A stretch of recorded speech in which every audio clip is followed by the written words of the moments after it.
The war room stood silent as day one. Entered every warrior in the chamber. Dropped to one knee, their armor gleamed. Under the cold lights of Velshara, the fortress world that had stood for 12,000 years, they one walked past them without a word. His boots echoed on the stone floor that had been carved from a single mountain. He reached the command platform and turned to face his officer. These were the finest warriors in the galaxy. Each one had conquered worlds, each one had brought entire civilizations to their knees. They were the Crimson Talons, and they had never known defeat. Rise, Day One said. His voice was calm but carried weight. 847. Victory stood behind that voice. 847. Worlds had surrendered when they heard his name. The warriors stood. Among them was Hien Kai, the master strategist whose plans had toppled governments without firing a shot. Next to him stood Bayara, whose blade had moved so fast that enemies died before they knew she had attacked. Yang Su commanded the fleet. 200 warships that could glass a planet. In hours, we have new orders. Day One announced. A hologram flickered to life. Above the platform, a blue and green world appeared, spinning slowly. This is Earth, home to a species called humans. The Galactic Collective wants them brought into the fold. Are stepped forward. What do we know about them? Hyen activated his data pad. Information scrolled across the hologram. Primitive, they still use kinetic weapons, gunpowder and metal bullets, no energy shields, no plasma weapons. Their ships barely reached their own moon with any reliability. Their governments day-wide. Over 200 separate nations, they fight among themselves constantly. No unified command structure, no planetary defense grid. Young Su laughed. It was a short, harsh sound. This will take less than a week. But Day One did not laugh. He studied the planet carefully. Something about it made him uneasy, though he could not say what. The world looked peaceful. Clouds drifted over oceans. Lights dotted the night side, showing cities. What is their population? He asked. 8 billion. Hyen answered. Or R's eyes widened slightly. That is more than we expected, but they are primitive. Numbers will not save them. Day One nodded slowly. Show me their military strength. The hologram changed. It showed human soldiers carrying simple rifles. It showed tanks that moved on treads. It showed aircraft that used combustion engines. Everything looked ancient compared to Crimson Talon technology. They have nuclear weapons. Hyen noted crude fusion devices, perhaps 2,000 of them scattered across their world, but they are planet-bound. They cannot threaten ships in orbit. What about their culture? Day One asked. This was always the important question. How a species thought determined how they fought. Dohenki paused. That is where the data becomes strange. They are intensely tribal. They form bonds with family, with nations, with ideas. They die for causes we do not fully understand. They write stories about warriors who refuse to surrender even when victory is impossible. Foolishness, Young Su said. A warrior who cannot win should surrender with honor. To die for nothing is waste. Perhaps. Day One said quietly, but that uneasy feeling remained. He walked around the hologram, studying Earth from every angle. The Crimson Talons had a perfect record.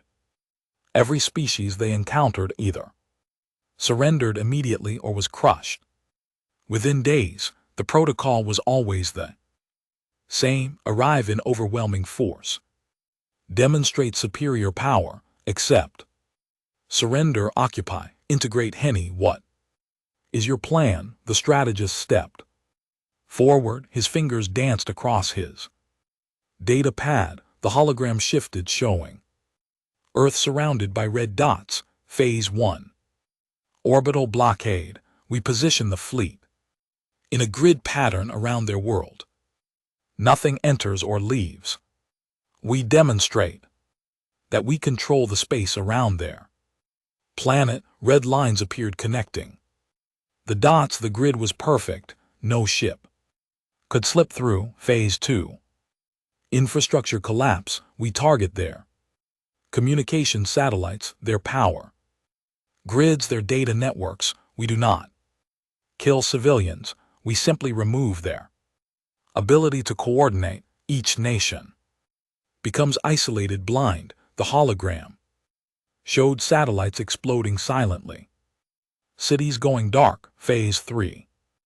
Occupation. With their infrastructure gone and no way to communicate, we land troops in every major city. We set up command centers. We broadcast the terms of surrender. They accept. We integrate them into the collective. Total time 6 days. The other officers nodded. It was a good plan.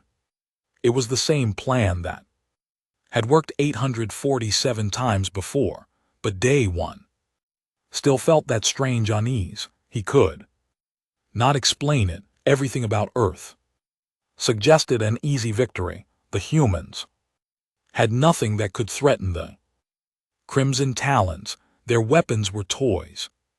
Their defenses were paper. Their fractured governments would collapse the moment pressure was applied. What about their psychology? Day 1 asked. You said they die for impossible causes.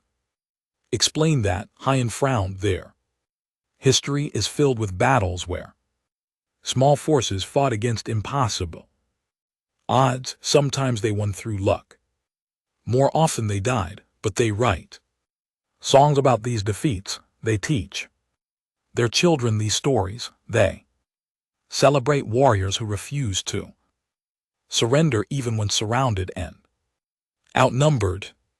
That is insanity, Bora said. A true warrior knows when to accept defeat. Perhaps they do not think like true warriors. Day 1 mused. Perhaps they think like something else, but he could not say what that something else might be, and time was running short. The galactic collective had given them a deadline. Earth would join the collective within 1 month, willing or not. Day 1 made his decision. We proceed with Hyanese plan. Yangsu, prepare the fleet. Bora ready the ground forces. Hyane, continue gathering intelligence. We leave in 3 days. The officers saluted and left to carry out their orders. Only Hanky remained. You are troubled, the strategist said. It was not a question. Something about this feels wrong. Day 1 admitted, but I cannot explain why. The data says this should be simple. Perhaps I am being foolish. You have led us to 847 victories. Hayani said. Your instincts have never failed. If you sense something wrong, perhaps we should study them more carefully. Day 1 considered this, but the collective had given orders, and the Crimson Talons had never delayed, never hesitated. Their strength came from their certainty. Their perfect record existed because they acted with absolute confidence. No, he said finally. We proceed. Perhaps I am simply growing old, seeing threats where none exist. 3 days later, the fleet gathered in orbit around Velshara. 200 warships, each one capable of destroying cities, each one crewed by warriors who had never known defeat. They formed up in perfect formation, a display of power and precision on the flagship. Day 1 stood before the wall of eternal glory. It was a monument of pure white stone, stretching 50 m high, carved into its Surface were the names of every Crimson Talon who had commanded successful campaigns, 12,000 years of names, 12,000 years of victory, a stone carver. Approached, he carried his tools with reverence. Commander Day One it is. Time. Day One nodded. The carver began his work, chiseling Day One's name into the wall. It was tradition. Before every campaign, the commander's name was added to the wall. It had never been removed. Not once in 12,000 years. The carver finished. Day One's name stood out in fresh cuts, the stone still pale where the chisel had worked. To eternal glory. The carver said, to eternal glory. Day One repeated. The fleet jumped into faster than light travel. They would arrive at Earth in 16 hours. The humans would see them coming and know that resistance was futile. They would surrender, as every species before them had surrendered. Day One returned to his command chamber and sat in silence. That feeling of unease had not left him. If anything, it had grown stronger, but he pushed it aside. He was a Crimson Talon.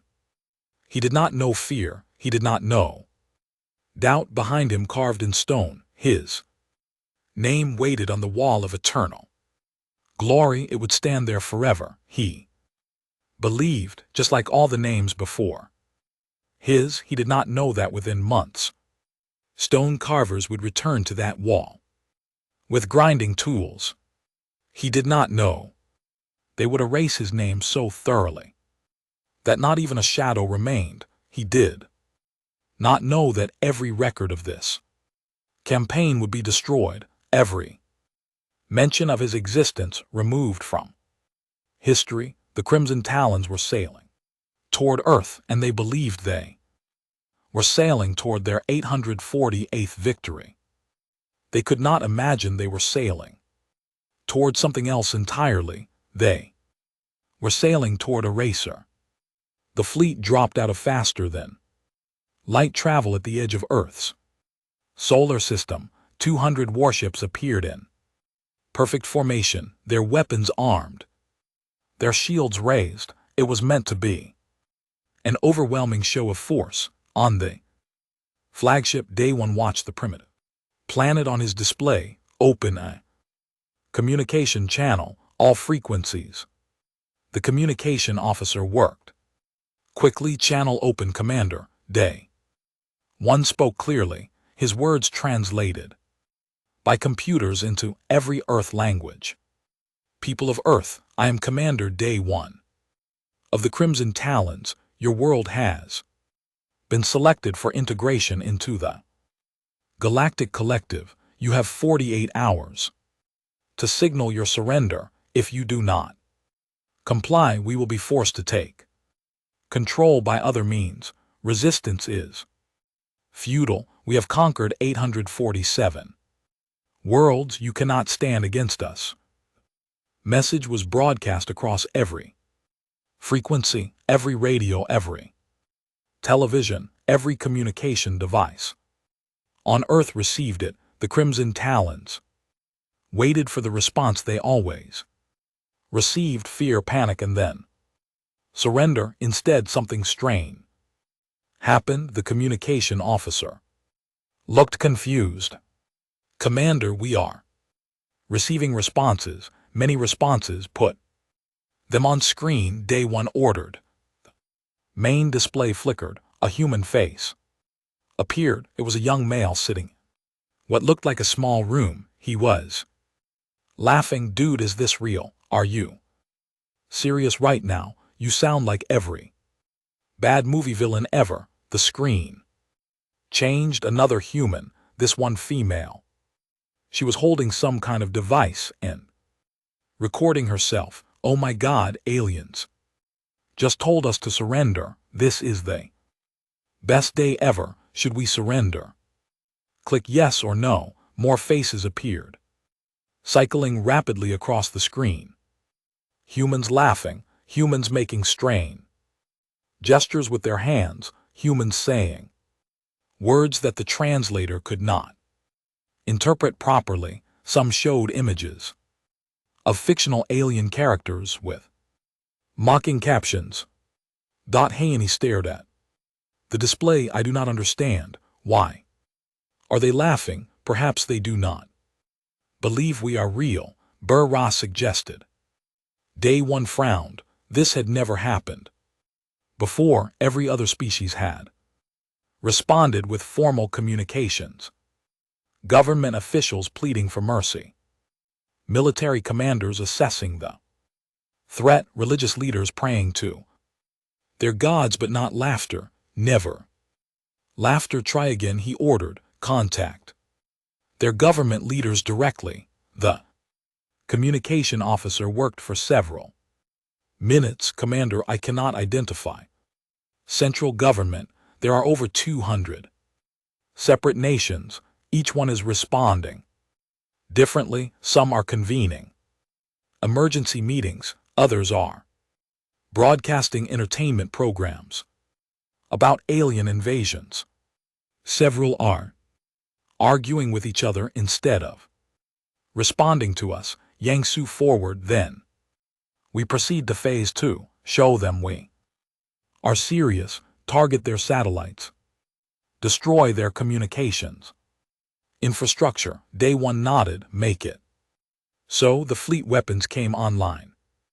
Precise energy beams lanced out across space, targeting the thousands of satellites orbiting Earth. Explosions bloomed silently in the vacuum. Within 10 minutes, Earth's satellite network was gone. That should get their attention, Yang Su said with satisfaction. But the strange responses continued. More video messages flooded the Crimson Talon receivers, humans pointing at the explosions in their sky.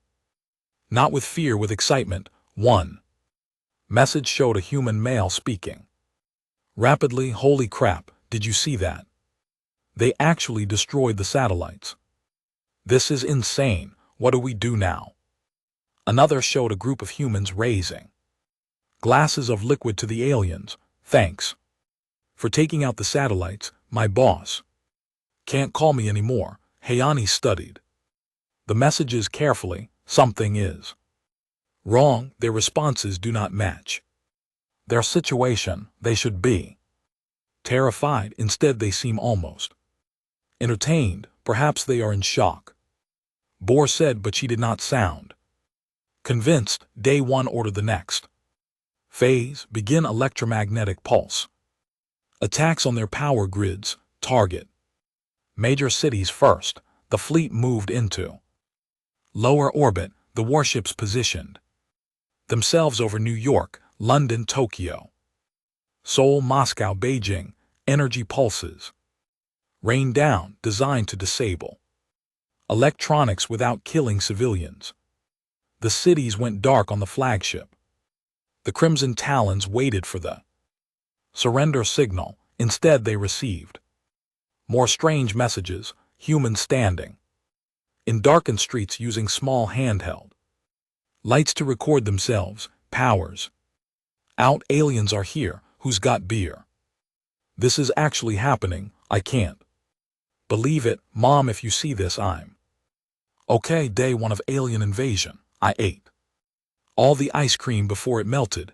No regrets. Hayes' frustration grew. Why are they not afraid? Do they not understand what is happening? Day One had no answer. He ordered the ground invasion to begin. 20 landing craft descended toward Earth's surface. Each one carried 100 Crimson Talon warriors.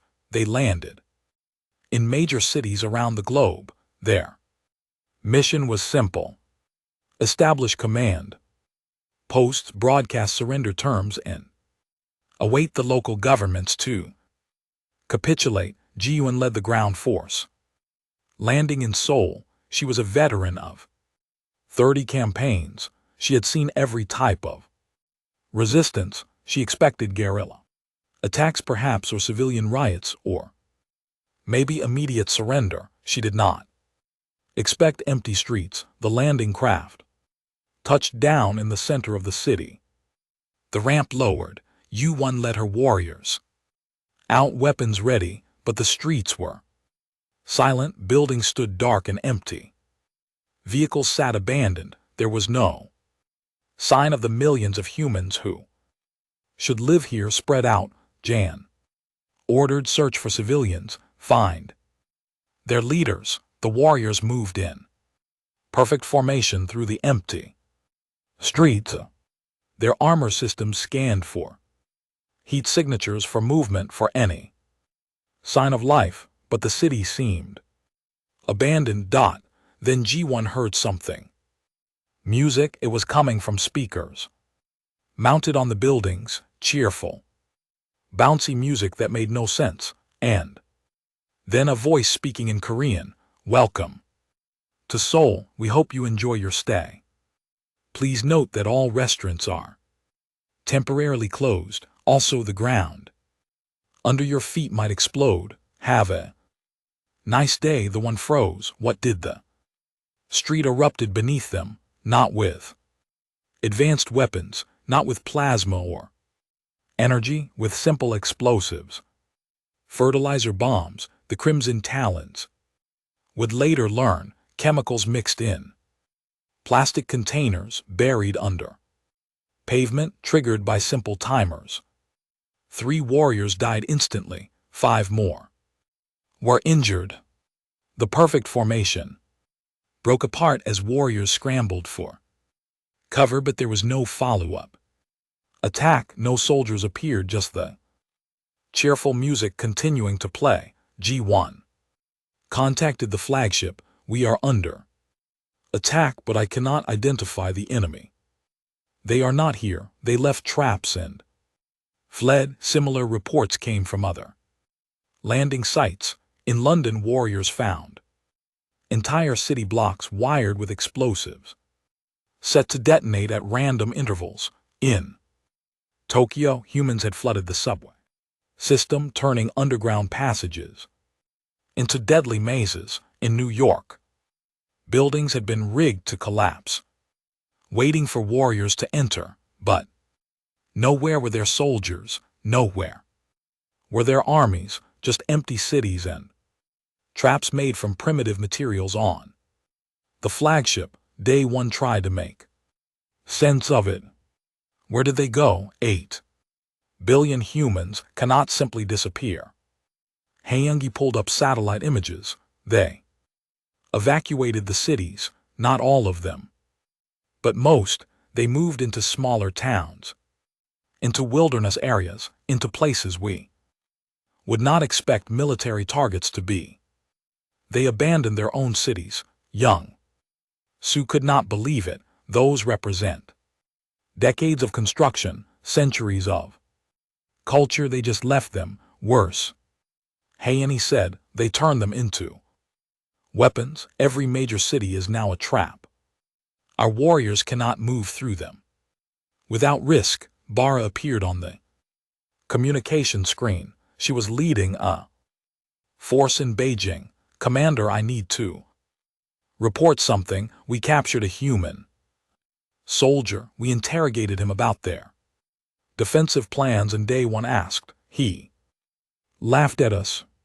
He said they do not have a defensive plan. He said each group is making their own decisions. No central command, no unified strategy. Then he triggered an explosive vest we did not know he was wearing. He killed himself and took 2 of my warriors with him. The command chamber fell silent. He killed himself, Young Su whispered on purpose. He was laughing when he did it. Bayara said quietly. I heard him laugh as the explosive activated. Guan's report came next. Commander, we are pulling back from Seoul. The entire city is a death trap. We lost 12 warriors today. Not to soldiers, to traps, to chemicals, to things that should not work but do. And we found something else. What Day 1 asked. They left messages painted on Walls written in our language, which means they learned it from our broadcast. The messages say things like welcome to hell and you came to the wrong planet and we hope you brought body bags. More reports flooded in. Every landing force was taking casualties, not from organized military action, from chaos, from improvisation, from humans who seemed to treat the invasion like a game they were determined to win through any means necessary. In orbit, Young noticed something on his tactical display. Commander, I am detecting small craft launching from Earth's surface. They appear to be civilian vessels, rockets, meant for cargo delivery. Ignore them.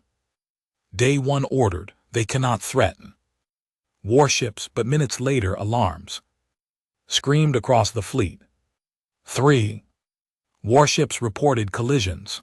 The civilian rockets had not fired weapons. They had simply rammed into the warships at maximum speed, loaded with nuclear warheads. The warship shields were designed to deflect energy weapons.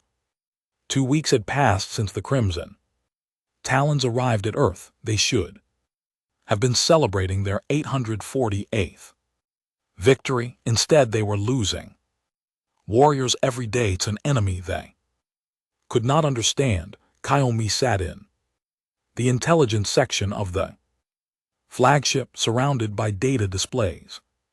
She was the best intelligence officer in the Crimson Talons. She had decoded alien languages in hours. She had predicted enemy movements with perfect accuracy. She had never failed to understand an enemy culture.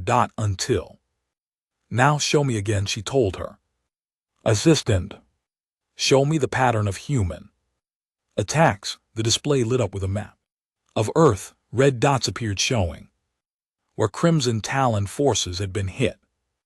Kiyomi studied the pattern carefully, looking for the logic behind it. There was none. Attacks came from different groups using different methods. Some were military strikes using stolen alien weapons. Some were civilian riots using nothing but rocks and homemade tools.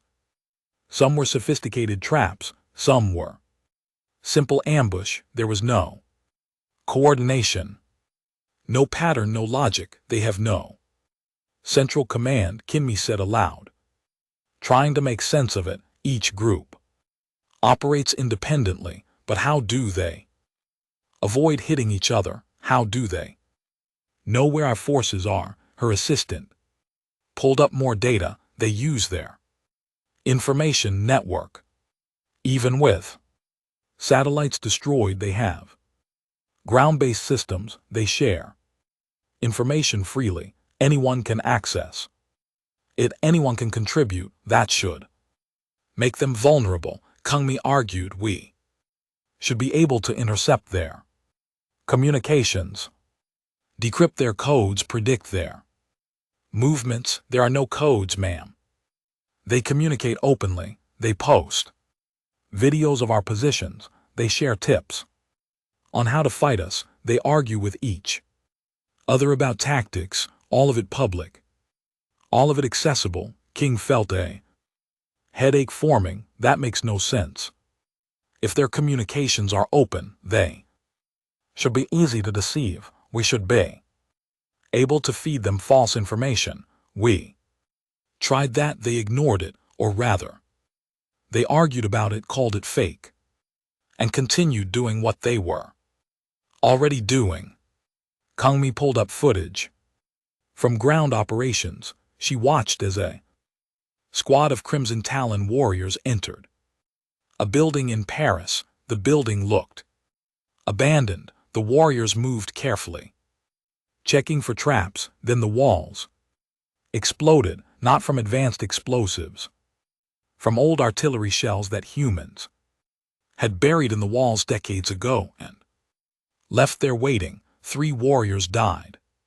She pulled up more footage. In Mumbai, warriors were ambushed by civilians using construction equipment as weapons. Cranes dropped concrete blocks from above, excavators rammed into armor. The warriors fought back in one, but two more died in the chaos. In Buenos Aires, humans had released animals from zoos. Warriors found themselves fighting tigers and bears alongside human soldiers. It was absurd. It was nonsensical. It was working. Request permission to speak with Commander Day 1, Kimmy said. Minutes later, she stood in the command chamber. Day 1 looked older than he had 2 weeks ago. The stress showed on his face. Report, he said simply. Commander, I cannot predict human behavior because there is no pattern to predict. They do not follow standard military doctrine.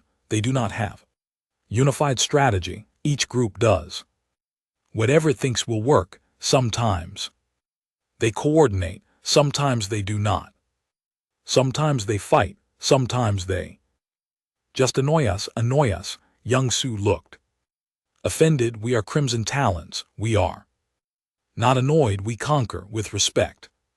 Sir, we are being annoyed, King Mum insisted. Yesterday, humans hacked our communication systems and filled them with noise, music, screaming, random sounds. Our warriors could not communicate for 6 hours. When we finally cleared the systems, we found messages left in our databases, jokes, pictures, insults about our combat effectiveness.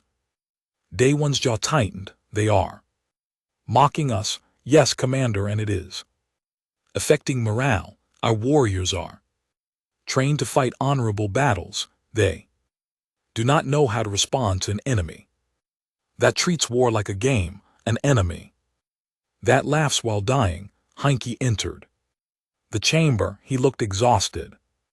Commander, I have completed my analysis of human military capability. May I present my findings? Proceed. Day 1 said. Hyen activated a hologram.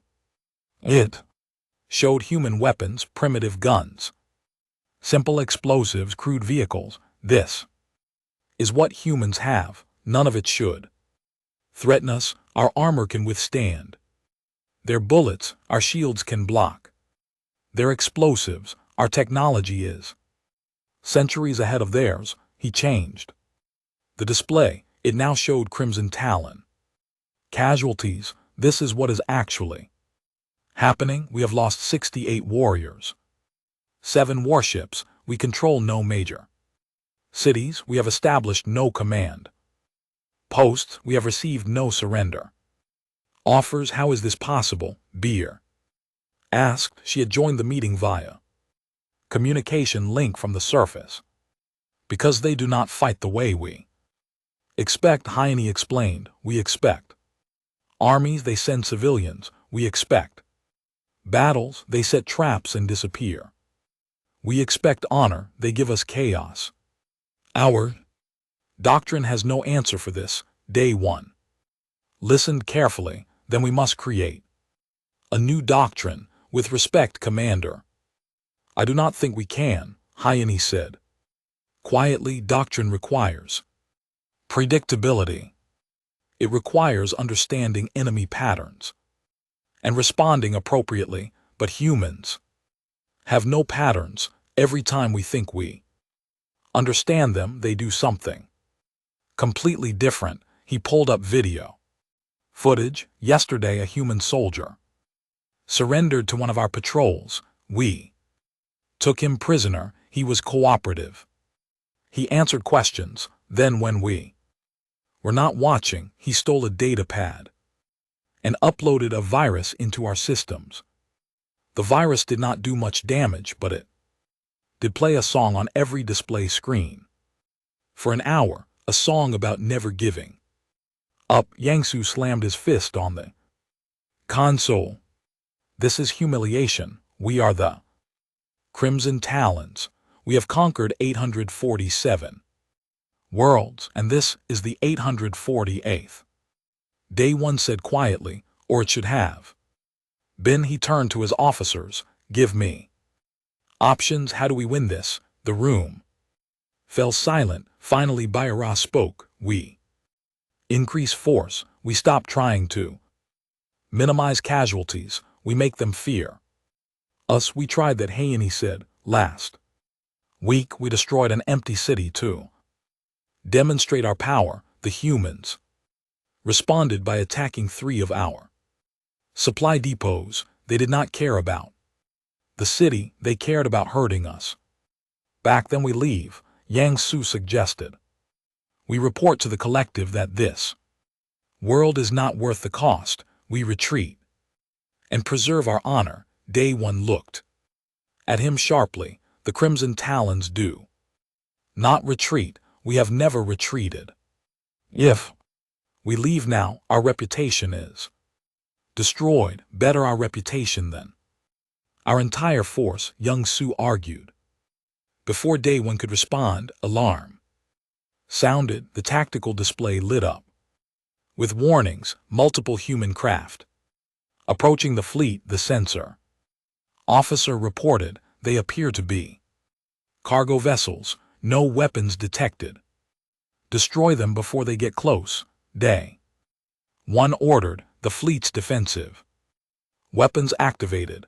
Energy beams lanced out, destroying the approaching craft.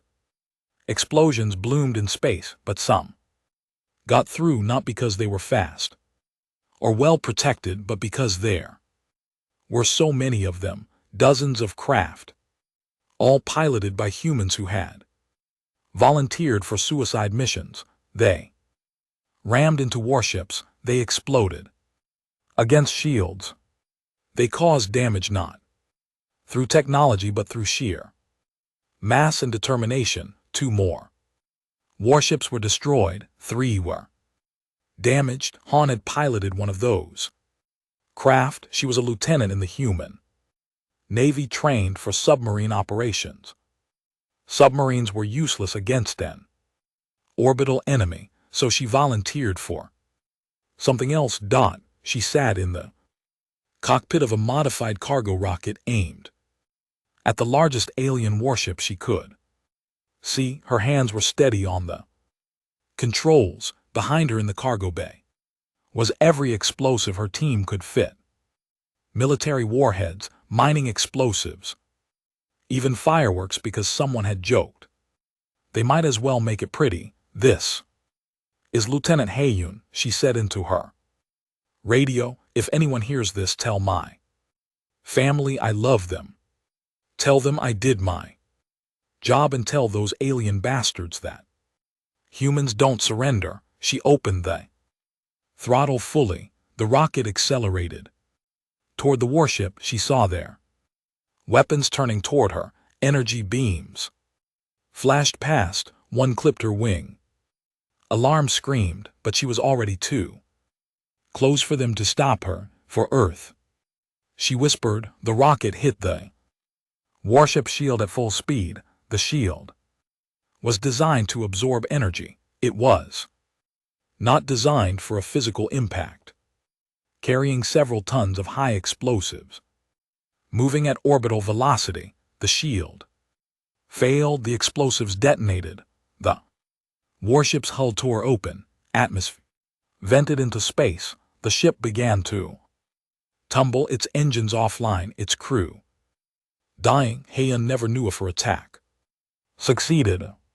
She was vaporized in the first microsecond of impact, but her name would be remembered, unlike the Crimson Talon warriors she killed, whose names would be erased from history. On the flagship, Day One watched his fleet shrink. 9 warships lost now, over 100 warriors dead, and no victory in sight. Commander Kyoungi said quietly, I need to show you something. She pulled up intercepted human communications, not military channels, civilian ones. Videos that humans were posting to their information network. The videos showed human soldiers fighting, but also civilians, old people making explosives, In their homes, children delivering messages through areas too dangerous for radio, teenagers modifying vehicles into weapons, scientists developing ways to hack alien technology. 1 month had passed since the invasion began. The Crimson Talons had lost 40% of their force. They controlled no territory. They had achieved none of their objectives, and now they faced a new problem. They were trapped. Young Su stood before the tactical display, staring at the jump gates that would let them escape to faster than light travel. Red indicators showed system failures on all of them. Explained this. Day 1 demanded. The humans captured one of our damaged ships 3 weeks ago, Young Su said quietly. We thought they would study it, maybe try to understand our technology. Instead, they took it apart and learned how our jump drives work. Then they built weapons specifically to destroy jump gates. That is impossible, Bora said from her position on the surface. Their technology is centuries behind ours. They could not possibly understand our drives in just 3 weeks. Yet they did, Young Su replied. They did not understand how the drives work.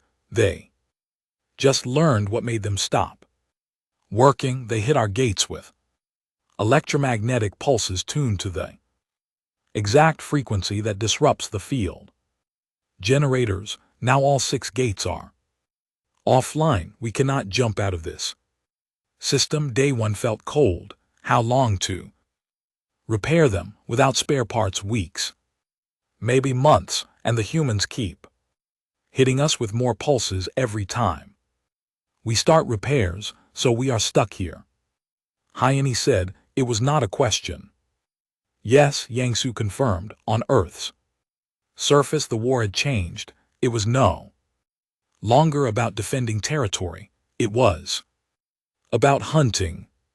Sun Ho led a strike team through the ruins of what used to be New York City. Thera had died 2 weeks ago, killed by a trap in Tokyo. Sun Ho had taken her place. He was determined to succeed where she had failed. His team moved carefully through the shattered streets. Buildings leaned at dangerous angles. Rubble covered the roads. Every shadow could hide an enemy. Every sound could be a warning. Stay alert, Sun Ho ordered. Intelligence says there is a human command post near here. We capture it, we capture their leadership. His warriors spread out in tactical formation. They had learned to expect traps. They checked every step.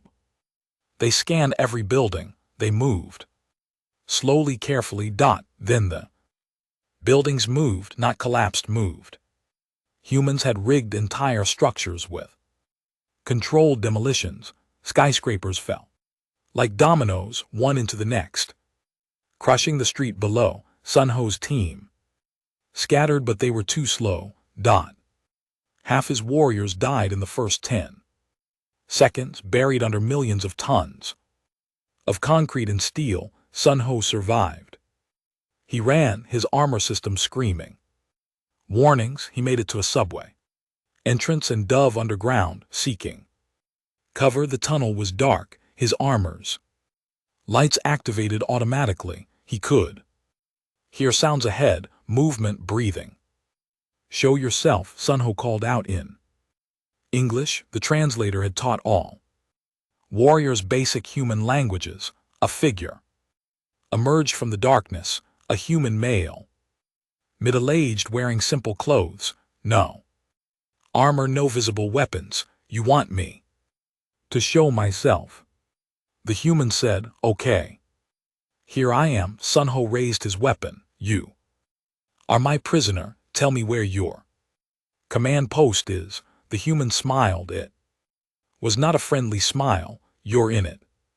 Sort of. This whole city is our command post. Every building, every tunnel, every street, we're everywhere, and you're nowhere. You are one man. Sanho said, I'm a Crimson Talon warrior. You cannot stop me, don't need to stop you.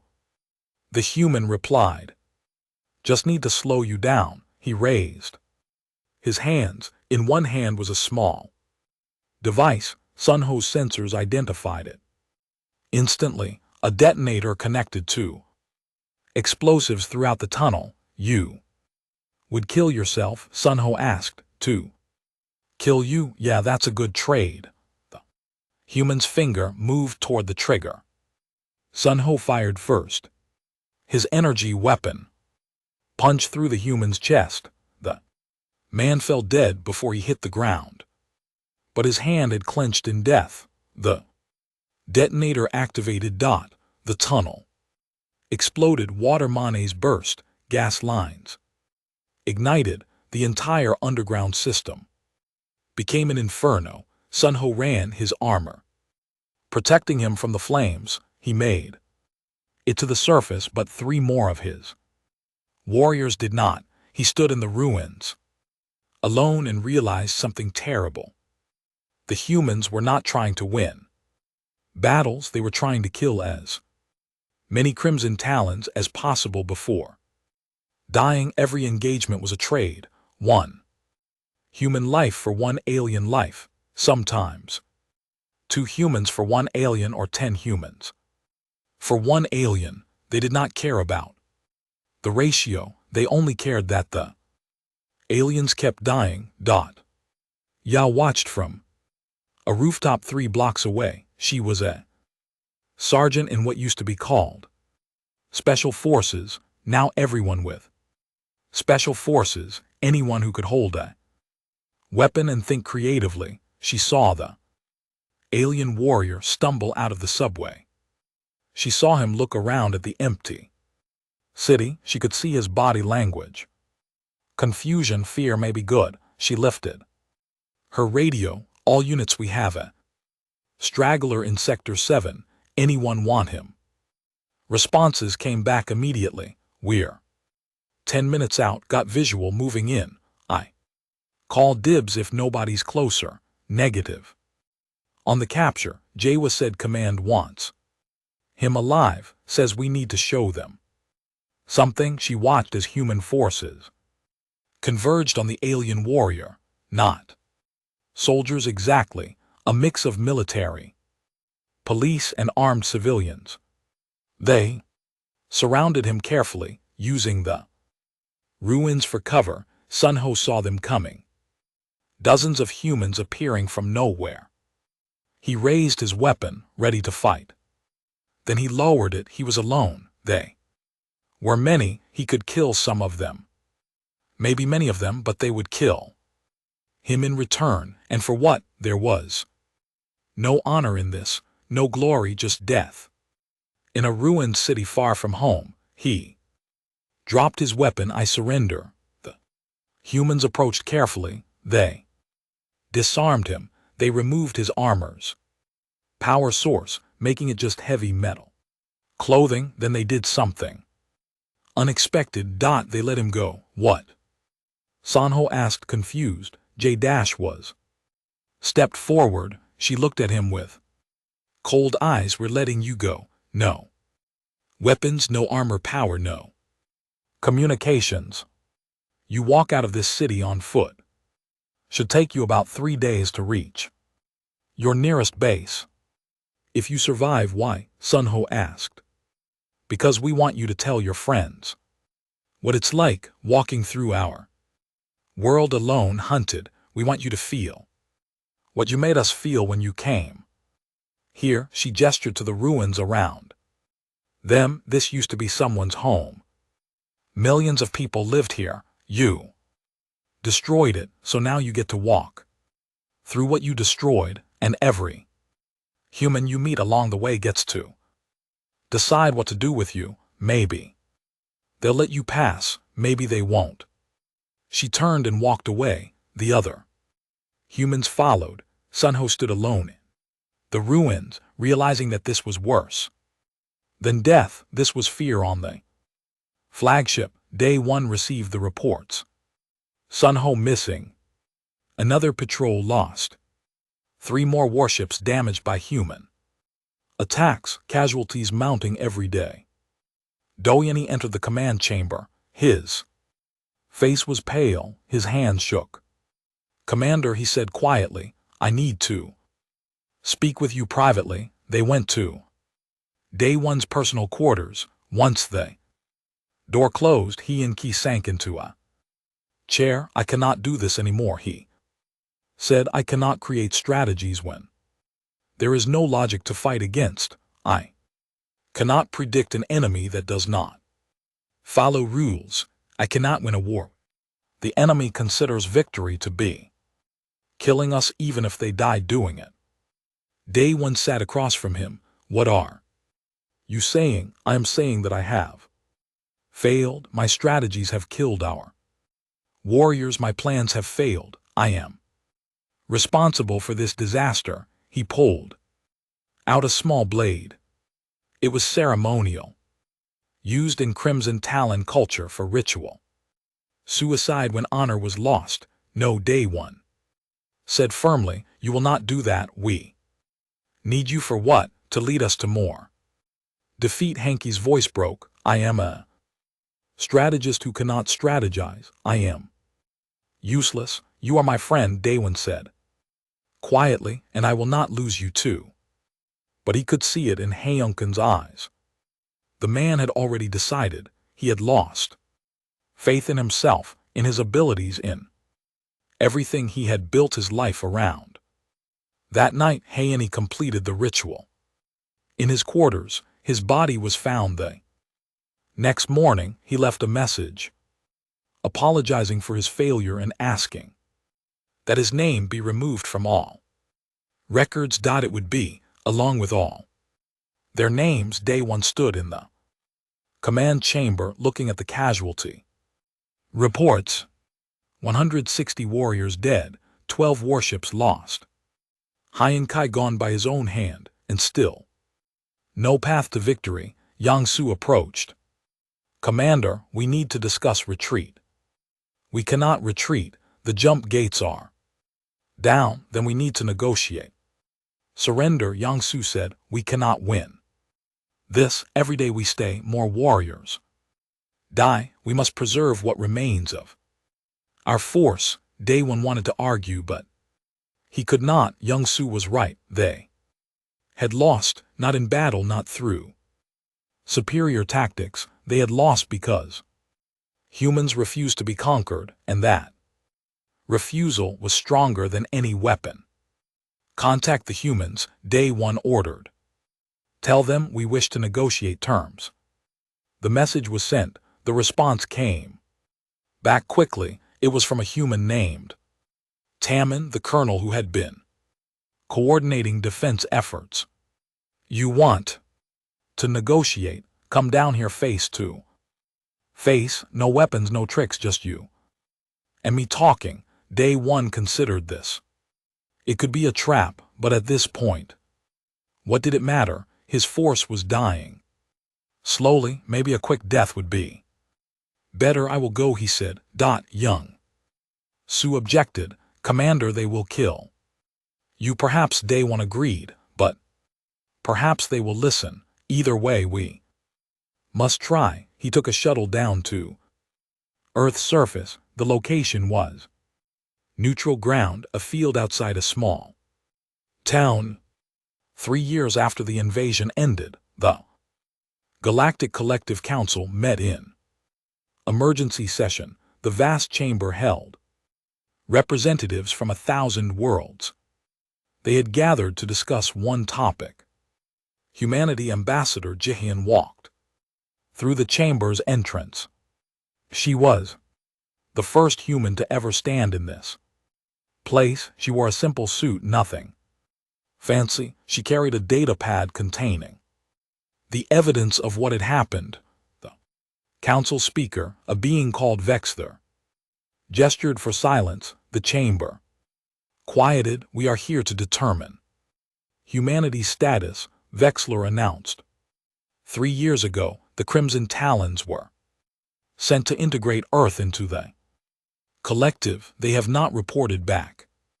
We sent investigation teams. What they found was disturbing. He looked at Jihan. Ambassador, please present your evidence. Jihan stepped forward. She activated her data pad. A hologram appeared above the chamber floor showing Earth from orbit. 3 years ago you sent the Crimson Talons to conquer us, she said.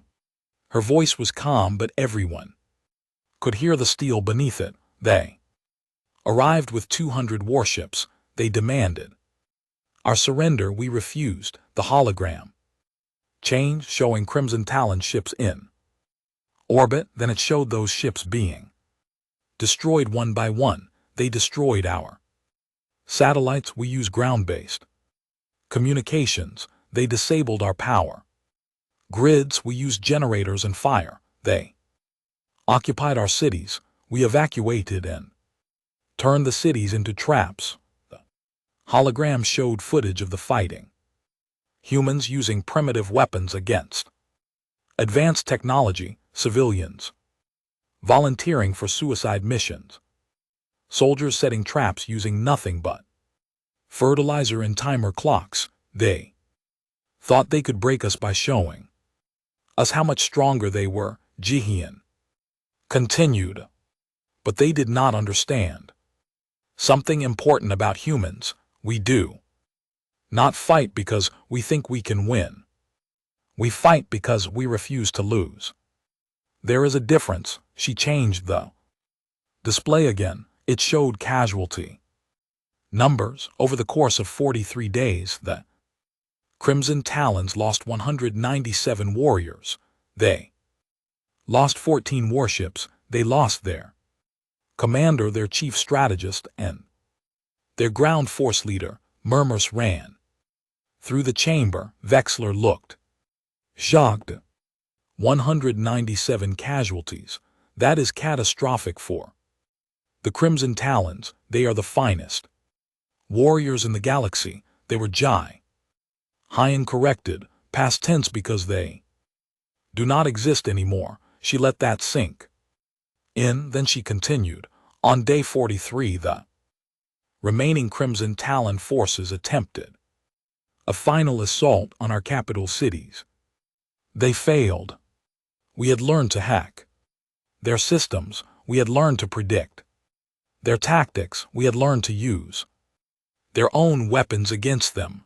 The hologram showed the final battle. Humans in stolen Crimson Talon armor fighting alongside humans with primitive guns. Alien warships falling from the sky. Their systems shut down by viruses. Warriors dying in streets that had been rigged to explode. By day 44 there were no Crimson Talons left alive. Jihan said quietly, not one. We killed them all. Every warrior, every ship's crew member, everyone. The chamber erupted in shocked conversations. Vexler called for silence. It took several minutes to restore order. You killed all of them, he asked. That is not standard protocol. Prisoners should have been taken. Survivors should have been allowed to retreat. They were given the chance to leave, Nyan said. After day 20 we disabled their jump gates. We kept them trapped in our system. We told them that if they wanted to leave, they would have to go through us first. They chose to fight, so we killed them. She paused, looking around the chamber. But that is not the interesting part. The interesting part is what happened after. She changed the hologram. It showed the Crimson Talon home world. Workers with grinding tools were approaching a massive white wall. This is the wall of eternal glory, Jihan explained. On it were carved the names of every Crimson Talon commander who led successful campaigns. 12,000 years of names. We captured footage of what happened next. The hologram showed workers grinding away at the wall. They worked carefully, thoroughly. Where names had been, only smooth stone remained. The workers moved systematically erasing name after name. They erased all the names connected to the Earth invasion. Jihan said Day 1 Hinibaji 1 Yangsu Sanho Kaungi. Every warrior who came to our world. Their names were removed from the wall. From databases, from history books, from family records, everything. Vexler looked confused. Why would they do that?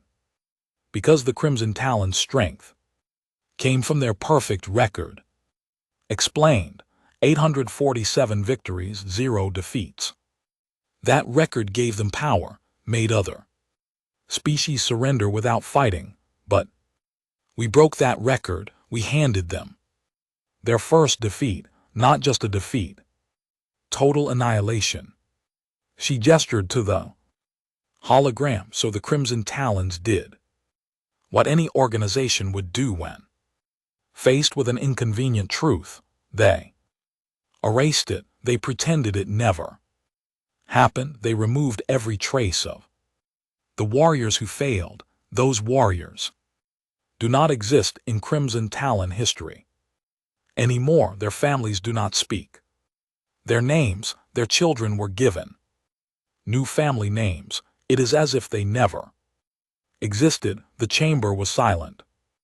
Everyone stared at the hologram, watching as more names were ground away. We have proof of all of this, Jihan said. She uploaded files to the Council's database, communications, records, battle footage, interrogations of captured Crimson Talon warriors before they died, surveillance of their home world after the defeat. All of it is here for you to examine. Vexer reviewed the files quickly. His expression grew more disturbed with each document. This is, I have never seen anything like this, a complete eraser.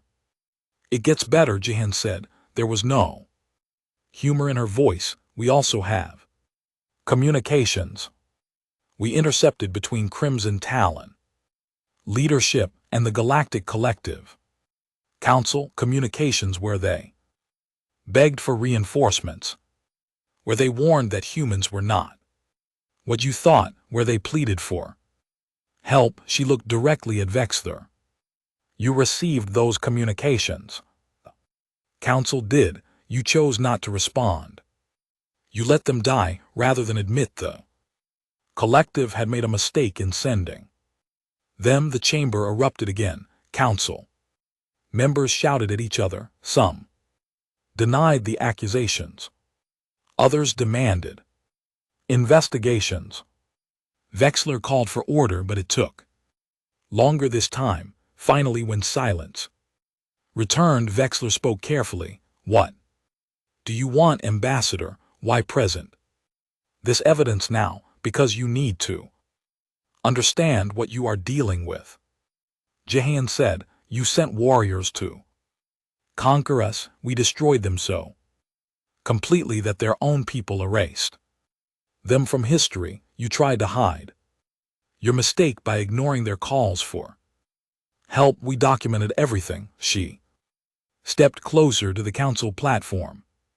So here is what happens next. You grant humanity full membership in the Galactic Collective. You grant us territorial rights to our entire solar system. You grant us access to all technology and trade routes. And most importantly, you never ever try to conquer us again. And if we refuse, Vexter asked Jihan. Smiled. It was not a nice smile. Then we release all of this evidence to every species in the galaxy. We show them how the mighty Crimson Talons were destroyed by a primitive species. We show them how the collective abandoned those warriors to die. We show them that the galaxy's most feared military force was so thoroughly beaten that they had to erase their own history to preserve their reputation. She let that sink in. Your entire power structure is built on fear and reputation. The Crimson Talons were feared because they never lost the Collective is respected because it controls the Crimson Talons, but we broke the Crimson Talons, which means we can break you too, and every species in the galaxy will know it. Vexter looked at her for a long moment, then he looked at the other council members, silent. Snort's conversations happened through glances and gestures. Finally he nodded. The council grants your request, he said formally. Humanity is accepted as a full member of the Galactic Collective with all rights and privileges. Your territorial claims are recognized. You may access our technology and trade networks. Thank you, Jahan said, but she was not done. One more thing. I want a monument built here in this council chamber, a monument to the warriors who came to Earth. Why? Vexter asked, confused. Because they should be remembered, Ian said, not by their own people who erased them, but by us. We will remember their names. We will remember that they came to conquer us and died trying. We will remember so that everyone who sees this monument understands. Humans remember. We remember who tried to hurt us, and we make sure they regret it. The monument was built over the following months. It stood in the center of the council chamber, a tall pillar of dark stone. Carved into it were names: Day 1, Hyeni Baira, Yan Yangsu Sanho, Kai Huang Mi, all 197 Crimson Talon warriors who died at Earth.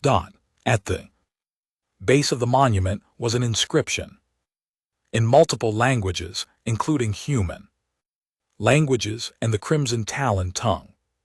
Here I remembered the warriors who came to Earth seeking glory. They found death instead. Their names were erased by their own people. We preserve them here as a warning. Humanity does not forget. Humanity does not forgive. Humanity does not surrender. Years passed. The monument became famous. Throughout the galaxy, species came to see it, to read the names, to understand what it meant.